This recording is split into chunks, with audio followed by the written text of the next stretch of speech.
ചേട്ടാ, ഈ ശ്രീഹള്ളിയിലോട്ടുള്ള വഴി ഏതാണ്?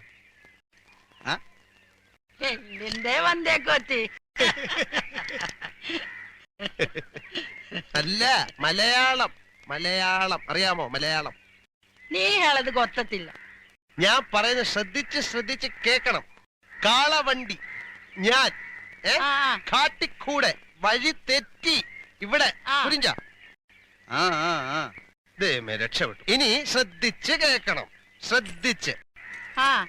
ശ്രീഹള്ളി. ശ്രീഹള്ളി ഹള്ളി. ഞങ്ങക്ക് പോണം അങ്ങോട്ട്. അങ്ങോട്ട് അവിടെ പോണം. പോണം. പോളം പോളം. അതെ, അങ്ങള് പോളം. പോളം പോളം. അങ്ങള് അങ്ങള്. ഓ, അങ്ങള് പോളം. അത് തന്നെ. ഇപ്പൊ ടെക്നിക്ക് പിടികിട്ടി. അങ്ങള് പോളം. എല്ലാത്തിന്റെയും കൂടെ ലാ ചേർത്ത് കഴിഞ്ഞാൽ ഇവന്മാരുടെ ഭാഷയായി. ശ്രീഹള്ളി പോളം. വലി വലി വലി വലി വളി.